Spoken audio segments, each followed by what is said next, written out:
خدیجہ نے ان کے لیے وہ تیار کیا تھا، ہار بنوایا تھا۔ اس وقت آپ کے دل پہ کیا بیتی؟ یہ کیا تھا؟ کس لیے ایسا کچھ سب کچھ برداشت کیا جا رہا تھا؟ کس لیے برداشت کیا جا رہا تھا؟ یہ اللہ کا دیا ہوا کام تھا، اس دین کی اقامت کے لیے آپ برداشت کر رہے تھے، کیونکہ اللہ نے فرض کیا تھا آپ پہ، اسی لیے بھیجا تھا رسولوں کو۔ والذی ارسل رسولہ، رسول کو اسی لیے بھیجا جاتا ہے، اور ہمارے اس پر جو رسول نے کام کیا وہ بھی یہی کام کیا کہ اس دین کی اقامت ہے۔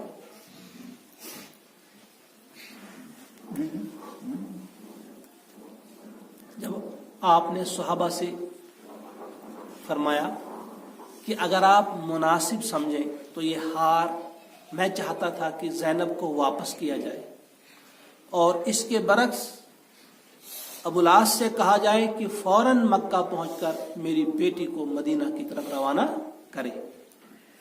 تو سب نے کہا اے اللہ کے رسول، ہمارے ماں باپ آپ پہ قربان، بالکل ایسا کیجیے۔ ابو العاص چلے جاتے ہیں اور فوراً مکہ پہنچ کر حضرت زینب رضی اللہ تعالی عنہ کو مدینہ کی طرف روانہ کرتے ہیں اپنے بھائی کنانہ کے ساتھ۔ کہا ان کو لے جاؤ اپنے ساتھ۔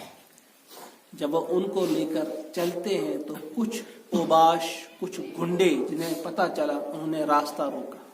انہوں نے کہا ہم رسول کی، نبی کی بیٹی کو یہاں سے جانے نہیں دیں گے۔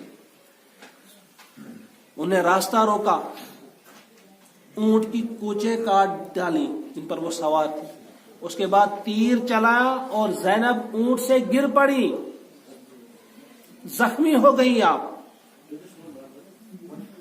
اور آپ اس وقت امید سے تھی، آپ کا حمل ضائع ہو گیا۔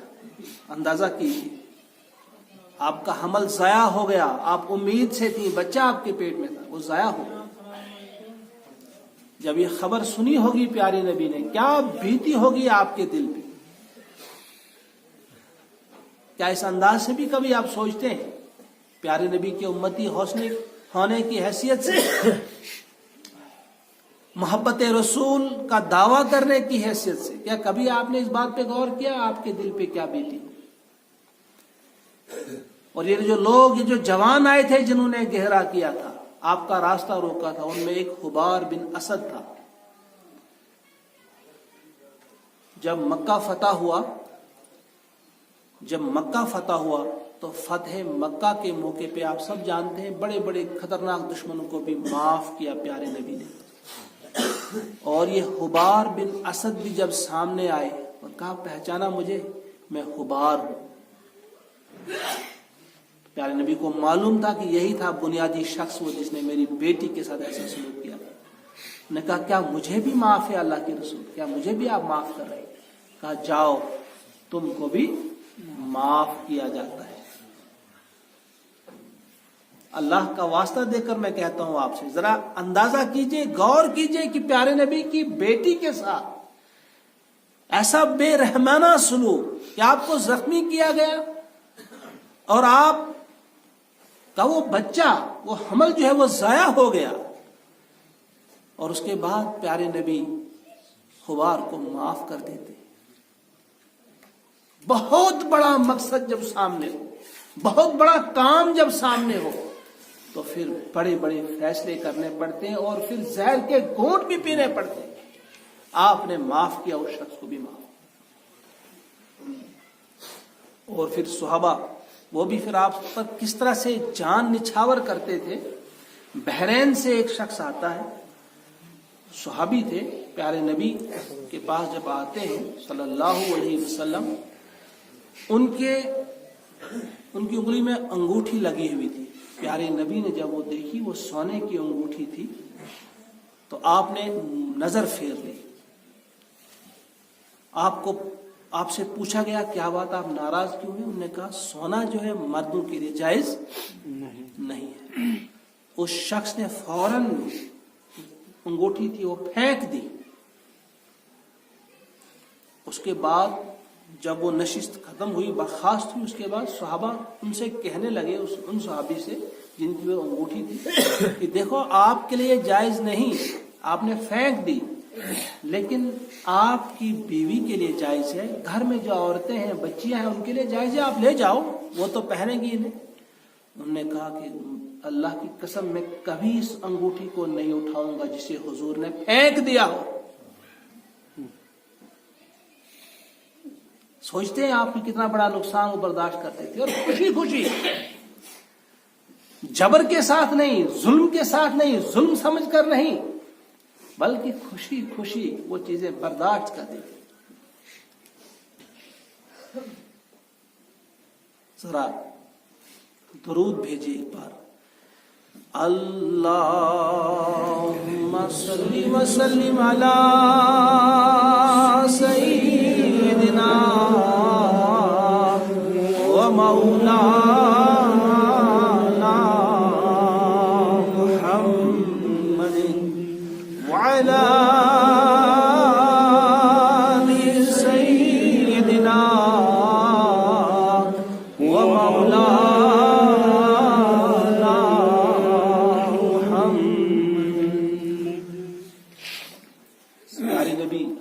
والسلام۔ کس قسم کی تربیت آپ نے اپنے ساتھیوں کو دی تھی، اور کس انداز سے وہ آپ کی راہ کو اپنانا باعث فخر سمجھتے تھے، آپ کے پیچھے پیچھے چلنا کس طرح سے انہیں پسند تھا، محبوب تھا۔ ان کے مزاج ہی بدل گئے تھے۔ وہ لوگ جو پہلے انتہائی جاہل تھے، اب وہ انتہائی نرم بن گئے تھے۔ جو پہلے انتہائی تند خو تھے، اب وہ انتہائی نرم خو بن گئے۔ جو پہلے انتہائی غلط راستے پہ چلنے والے تھے، اب بہت ہی اچھے راستے پہ چلنے والے تھے۔ جو بد اخلاق تھے، اب وہ خوش اخلاق بن گئے۔ جو ایمان سے بہت دور تھے، اور اب وہ ایماندار تھے، دیانتدار تھے، با حیا تھے، با غیرت تھے۔ بہت ساری مثالیں ایسی ہیں، بلکہ میں کہوں کہ پیارے نبی صلی اللہ علیہ وسلم ایک بار آپ کے دل نے کہا کہ میں خانہ کعبہ کے اندر جا کر آج عبادت کرنا چاہتا ہوں۔ بہت سارے لوگ جا رہے تھے، باقی لوگ جا رہے تھے۔ جب پیارے نبی آگے پہنچے تو عثمان بن طلحہ جو تھا، ذمہ دار تھا، اس نے آگے ہاتھ بڑھایا ایسے اور روکا پیارے نبی کو، کہا سب لوگ جا سکتے ہیں مگر آپ نہیں جا سکتے، سب لوگ جا سکتے ہیں مگر آپ نہیں جا سکتے۔ پیارے نبی نے کہا عثمان سنو، ایک دن ہوگا یہ اس خانہ کعبہ کی چابیاں میرے ہاتھ میں ہوں۔ عثمان نے کہا وہ تو بڑی بدبختی کا دن ہوگا۔ پیارے نبی نے فرمایا نہیں، وہ خوش بختی کا دن ہوگا، وہ سعادت کا دن ہوگا۔ آپ کو آگے نہیں بڑھنے دیا گیا۔ پیارے نبی کے دل پہ کیا بیتی ہو، واپس آ گئے۔ پھر جب مکہ فتح ہوتا ہے، اندر سے 360 بت ان کو نکالا جاتا ہے، صفائی کی جاتی ہے، صاف کیا جاتا ہے۔ اس کے بعد جب اندر سے باہر آتے ہیں پیارے نبی صلی اللہ علیہ وسلم، آپ کے ہاتھوں میں چابیاں ہیں، وہ کنجوں کا گچھا آپ کے ہاتھ میں۔ حضرت علی جو ان سے بے پناہ محبت تھی حضور کو، وہ آتے ہیں کہ یہ چابیاں ہمیں عنایت ہو۔ کچھ اور صحابہ کہتے ہیں یہ ہمیں عنایت ہو۔ آپ نے فرمایا وہ عثمان کو بلاؤ، عثمان بن طلحہ جس نے اس روز روکا تھا آپ کو، کہا اس کو بلاؤ، وہ کہاں ہے؟ وہ ابھی گھر میں تھے۔ وہ جب انہوں نے سنا کہ مجھے بلایا جا رہا ہے، وہ تھر تھر کانپنے لگے کہ او شاید آج ہماری باری آ گئی، اب قتل تو ہونا ہے، پتہ نہیں کیسے ہمیں قتل کیا جائے گا۔ کانپتے ہوئے جب آ گئے نزدیک، کہا عثمان آگے آ جاؤ، اور آگے آ جاؤ۔ جب قریب آ گئے، اس کے بعد آپ نے وہ چابیاں ان کے ہاتھوں میں تھما دی، کہا عثمان یہ لو، یہ چابیاں آپ کے ہاتھ، یہ آپ کے پاس رہیں گی، ہمیشہ کے لیے آپ کو عطا کی جا رہی ہے، کوئی ظالم ہی تم سے چھین سکتا ہے۔ اور تاریخ اس پر گواہ ہے آج بھی آپ دیکھیں انہی کے پاس، اسی خاندان کے پاس وہ چابیاں ابھی تک ہیں۔ جنہوں نے روکا تھا، جنہوں نے دیا نہیں تھا، انہی کو آپ دیتے تھے، انہی کو دینے والے تھے آپ اندازہ کیجئے دشمنوں سے بھی کیسا پیار اور کیسی محبت تھی حضور کو صلی اللہ علیہ وسلم۔ اپنوں کی تو بات ہی نہیں، اپنوں سے کتنے کرتی ہوں گی محبت، جن کے لیے آپ نے قرآن نے کہا رؤوف اور رحیم کہا، بالمؤمنین رؤوف الرحیم، رؤوف اور رحیم تھے مومنوں کے لیے۔ ایک دو تین واقعات نہیں ہیں، بے شمار واقعات۔ اب دیکھیں صرف مسلمانوں کے لیے نہیں، غیر مسلم بھائیوں کے لیے بھی کتنے شفیق اور کتنے مہربان تھے۔ بچہ ایک تھا، یتیم بچہ، اپنی ماں کی طرف دیکھا، اس کی ماں بڑی غربت میں تھی، لباس ان کا پھٹا ہوا تھا، جگہ جگہ سے پھٹا ہوا تھا، ان کا جسم نظر آ رہا تھا، جسم نظر آ رہا تھا ماں کا۔ جب بچے نے دیکھا کہ ان کا جسم نظر آ رہا ہے تو کہا امی جان، میں چچا جان سے آپ کے لیے کپڑے مانگتا ہوں، کیونکہ مجھے برداشت مجھ سے نہیں ہوتا کہ آپ کا جسم جو جھلکتا ہے نظر آ رہا ہے، پورے آپ کے کپڑے آپ کے جسم پر نہیں ہیں۔ تو امی نے کہا اچھا دیکھو مانگ کر آؤ، اگر دیتے ہیں تو اچھی بات ہے۔ جب وہ چچا کے پاس گئے، چچا سے کہا کہ میری ماں کے لیے کپڑے دو، جن کا لباس پھٹا ہوا ہے، پہننے کے لیے کچھ بھی نہیں ہے۔ تو چچا نے جواب میں معذرت کی، انکار کر دیا کہ میرے پاس نہیں۔ مایوس ہو کر روتا ہوا واپس آتا ہے، آپ کی آنکھوں میں آنسو ہیں۔ جب واپس آ گیا تو اس کے بعد ماں نے پوچھا کیا ہوا، کہا نہیں چچا نے نہیں دیا۔ پھر کہا امی جان، میں محمد کے پاس جاؤں گا صلی اللہ علیہ وسلم، میں ان سے مانگوں گا۔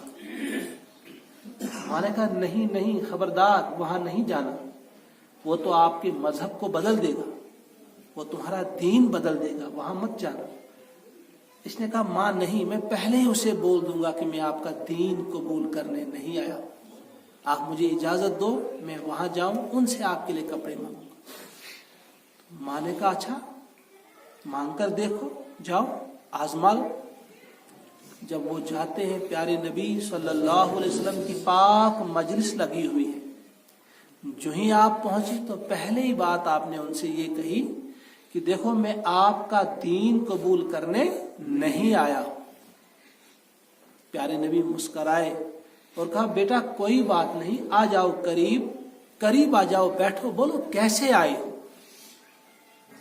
تو بچے نے کہا کہ میری ماں جو ہے وہ بے لباس ہے، اس کے جسم پہ کپڑے نہیں ہیں، پھٹا کرتا ہے، جسم جھلک رہا ہے، نظر آ رہا ہے، میں اس کے لیے لباس لینے آپ کے پاس آیا ہوں۔ تو پیارے نبی صلی اللہ علیہ وسلم نے فوراً اپنے کانوں سے چادر اتاری، کہا بیٹا یہ لے جاؤ، فوراً جاؤ، پہلی ماں کا پردہ کرو، جاؤ پہلے اپنی ماں کے لباس کا بندوبست کرو۔ آپ نے یہ نہیں دیکھا کہ اس نے کلمہ پڑھا ہے نہیں پڑھا ہے، وہ مسلم ہے یا غیر مسلم ہے، وہ کیا ہے کیا نہیں ہے، کہا پہلے اپنی ماں کا پردہ کرو۔ پیارے نبی صلی اللہ علیہ وسلم کا دیا ہوا دین، آپ کا دیا ہوا نظام ایسا ہے کہ جس میں ہر ایک کے لیے بھلائی ہے، ہر ایک کے لیے اچھائی ہے۔ یہ صرف مسلمانوں کے لیے رحمت نہیں، بلکہ ہر شخص کے لیے، تمام انسانیت کے لیے، بلکہ چرند اور پرند کے لیے، پوری کائنات کے لیے رحمت بنا کر بھیجے گئے محمد عربی صلی اللہ علیہ وسلم۔ میں نے پچھلی بار بھی یہاں ایک بات کہی تھی، کلوتران کے اجتماع میں نے وہ بات کی تھی، چنگا میں جو ہوا تھا، میں نے وہاں بھی ایک بات کی تھی کہ آصفہ کا قتل ناحق، اس کے خون سے ہمارے یہ دامن بھی داغ دیا۔ اور کٹرا کا وہ ہاسپٹل جو وہاں پہ ہے، وہاں بھی ایک معصوم بچی کے ساتھ وہی سلوک ہوا جو آسپا کے ساتھ ہوا. وہ ہماچل پردیش کی بچی تھی، غیر مسلم بچی تھی، لیکن بہرحال ہماری بچی وہ تھی. ان کے ساتھ وہاں سلوک ہوا. میں اکثر یہ کہا کرتا ہوں کہ ان کے خون سے ہمارے دامن جو ہے وہ داغدار ہے. آپ کہیں گے کیسے؟ ہم نے کون سی خطا کی، کیا غلطی کی کہ ہمیں بھی آپ گناہ گار قرار دے رہے ہیں؟ تو گناہ یہ ہے کہ اللہ نے ہمیں وہ دین عطا کیا تھا، وہ نظام عطا کیا تھا، اگر اس نظام کو ہم نے قائم کیا ہوتا کسی کی عزت پہ پھر حملہ نہیں ہوتا، کسی کی عصمت تار نہیں ہوتی. تو اللہ ہم سے پوچھے گا کہ یہ رحمت والا دین، یہ رحمت والا نظام تم نے اسے قائم کیوں نہیں کیا؟ اس کی حکومت، اس کے قانون تم نے نافذ کیوں نہیں کیا؟ ہمارا جواب کیا ہوگا؟ ہمارا جواب ہوگا کہ ہم آپس میں لڑنے میں مصروف تھے، ایک دوسرے کے خلاف فتوے دے رہے تھے، ایک دوسرے کو کافر بول رہے تھے، ایک دوسرے کو گناہ گار، فاسق، منافق بول رہے تھے. ہمیں تو فرصت ہی نہیں تھی اس دین کو قائم کرنے.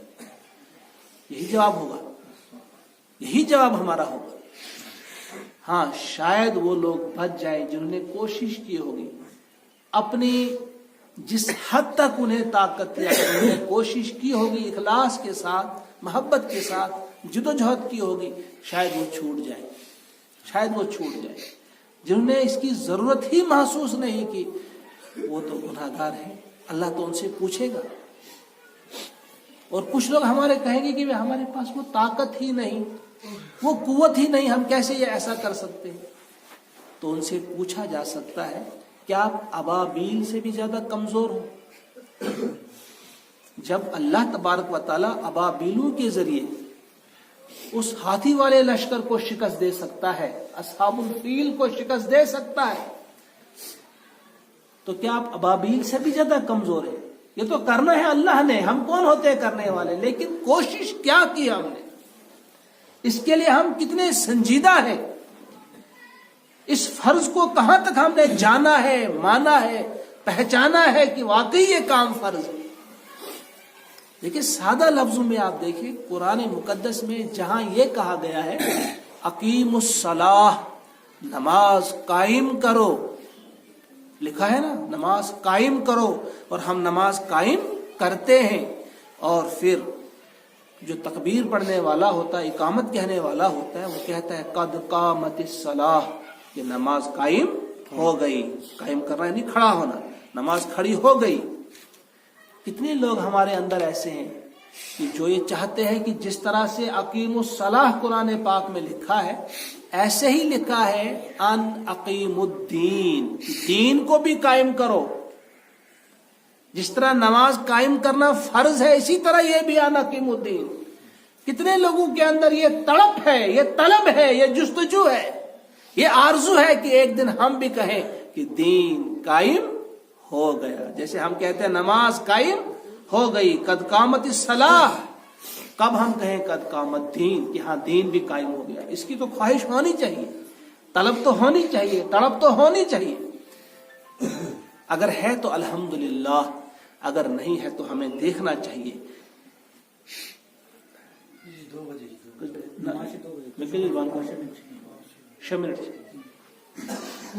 ہمیں دیکھنا چاہیے، کبھی بھی ہمیں ایسا نہیں سوچنا چاہیے کہ بھائی ابھی تو ہم کر رہے ہیں تو ہمیں ہماری پکڑ نہیں ہو رہی ہے، اگر اللہ ہم سے ناراض ہوتا پھر تو ہم پر عذاب ہوتا. ہم یہی کہتے ہیں کبھی کبھی، لیکن اللہ بچائے، اللہ کے عذاب کی کئی صورتیں ہوتی، ایک صورت نہیں ہوتی. دیکھیے اللہ کے فرمان کو جب ہم توڑیں گے تو یقیناً عذاب کے مستحق ہو جائیں گے. اللہ ہم سب کو بچائے. اور وہ صورتیں مختلف ہو سکتی ہیں. جیسے مشہور ہے ایک امام صاحب کی بات مشہور ہے کہ ایک امام صاحب ہوا کرتے تھے. کیا ہوا کہ صبح تہجد پڑھنے کے بعد وہ سو گئے. اب فرض نماز پڑھانی تھی، دیر ہو گئی. اب وضو کرتے تو کیسے کرتے؟ اب بغیر وضو کے دوڑے مسجد کی طرف کہ چلو آج لوگ ہنگامہ کریں گے، پریشانی ہے. تو لوگوں کے ڈر کی وجہ سے اللہ کا ڈر دل سے چلا گیا، وہ چلے گئے تو ایسے نماز پڑھا دی، بغیر وضو کے نماز پڑھا دی. اب تھر تھر کانپ رہے ہیں کہ شاید آج عذاب آئے، شام کو آئے، صبح آئے، لیکن دن گزر گئے، کئی دن گزر گئے، ہفتے بھی گزر گئے، اس پر نے دیکھا کہ عذاب شذاب کچھ بھی نہیں آیا۔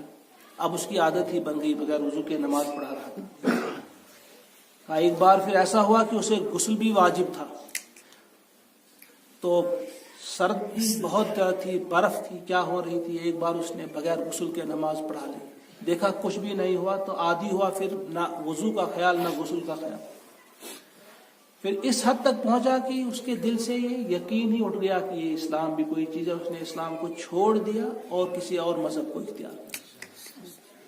جب وہ چلا گیا تو کچھ سنجیدہ لوگ تھے، اس کے پاس گئے، بھائی ہوا کیا تمہیں، اتنی دیر ہوئی آپ کو، اتنے عرصے سے ہم آپ کے پیچھے نماز ادا کرتے ہیں، تو آپ بالکل چلے گئے اسلام سے، اسلام کو چھوڑ کر، ہوا کیا؟ انہوں نے کہا بھائی مجھے اس پر اعتماد نہیں، میں صاف بتا دوں، بھائی کیا بات ہے؟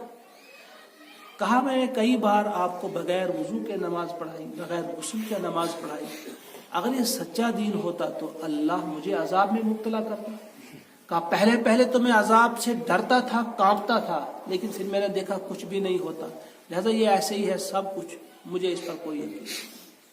تو پھر ان لوگوں نے اس سے کہا کہ سنو بھائی، کہا کیا یہ کم عذاب ہے کہ اللہ تعالیٰ نے تم سے اب تو تمہیں ہمیشہ ہمیشہ کے لیے جہنم میں رہنا ہوگا، اس سے بڑا عذاب کیا ہوگا؟ آپ کس عذاب کا انتظار کر رہے ہو؟ اللہ بچائے، اگر ہم میں کوئی ایسا ذہین بچہ ہے جو درس دے سکتا ہے، درس قرآن، وہ نہیں دے رہا ہے، کہتا ہے کچھ بھی نہیں ہو رہا ہے، کیا اللہ کا یہ عذاب کم ہے کہ تمہیں توفیق تم سے چھین لی؟ کل تک دے سکتے تھے، آج نہیں دے رہے ہو۔ ایک ہمارا بھائی ہے، کل تک اجتماع میں بیٹھ سکتا تھا، قرآن سن سکتا تھا، حدیث سن سکتا تھا، اب اس نے اجتماع میں آنا چھوڑ دیا، کہتا کچھ بھی نہیں ہوتا۔ بھائی یہ تو اللہ کا عذاب ہے کہ آپ کو اجتماع میں آنے کی توفیق نہیں ملتی۔ کل تک آپ تلاوت کر رہے تھے، آج تلاوت نہیں کر رہے ہو، یہ اللہ کا عذاب ہے کہ اللہ کے قرآن کی تلاوت کی توفیق آپ سے چھین لی گئی۔ کل تک آپ مسجد آتے تھے، نماز ادا کرتے تھے، آج اگر نہیں آ رہے ہیں آپ، آج اگر آپ وقت پر نہیں آ رہے ہیں، تو یہ اللہ کا عذاب ہے کہ اس نے تمہیں دھکا دیا کہ دفع ہو جاؤ، تم میری مسجد کے قابل نہیں ہو۔ یہ فیصلے ایسے نہیں ہوتے، اللہ کے حکم کے بغیر تو پتا بھی نہیں ہلتا۔ تو لہٰذا یہ اللہ کے عذاب کی نشانی ہے اگر آپ کو اچھا کام کرنے کی توفیق نہیں ملتی۔ اور اللہ کا یہ فرض کیا ہوا کام جو ہم پہ فرض اللہ نے عطا کی، ہمیں فرض ہم پر کیا ہے کہ تم نے اس دین کو قائم کرنا ہے، نقیم الدین۔ اگر آپ اس کے لیے ایک نہیں ہوتے، اگر اس کے لیے آپ تیار نہیں ہوتے، تو یہ عذاب ہے کہ اتنا عظیم کام جو پیغمبروں کا کام ہے، جو پیغمبر کا مشن ہے، اگر اس کام سے آپ جی چراتے ہیں، فرصت نہیں ہے، بچے ہیں، مکان ہے، یہ ہے وہ، آپ کو فرصت نہیں ملتی، ہاں جی مجھے ملازمت ہے، اگر یہ چیزیں ہیں تو سمجھو یہ عذاب ہے اللہ کا کہ آپ سے یہ بہت بڑی سعادت اللہ نے چھین لی، یہ بہت بڑا انعام تھا اگر آپ ایسا کام کرتے، اگر آپ نہیں کر رہے تو آپ سے یہ سعادت چھینی جا رہی ہے، اس سے بڑا عذاب اور کیا ہو سکتا ہے؟ لہذا اس بات کو سمجھنے کی کوشش کیجیے، اللہ کا واسطہ دے کر میں آپ کو کہتا ہوں، یہ در و دیوار گواہ ہے اس بات پہ کہ یہ بات آپ کے سامنے آیا ہوگی، واضح ہو گئی کہ اللہ کے اس دین کو قائم کرنا فرض ہے، بالکل ایسے ہی جیسے نماز کا ادا کرنا فرض ہے، جیسے روزہ، جیسے زکوٰۃ، جیسے حج، یہ فرائض ہے، اسی طرح سے فرض یہ بھی ہے کہ اس دین کو ہم نے قائم کرنا ہے۔ اگر ہم اس کے لیے تیار نہیں ہوتے تو گویا ہم انکار کرتے، اگر ہم نے انکار کیا تو پھر یاد رکھے کیف تتقون ان کفرتم یوما یجعل الولدان شیبا السماء منفطر به کان وعده مفعولا۔ اگر یہاں فرعون کی طرح عذاب نہیں آ رہا ہے، سمود اور عاد کی طرح عذاب نہیں آ رہا ہے، تو پھر یاد رکھو اس دن سے، اس دن کون تمہیں بچائے گا؟ کیسے بچو گے؟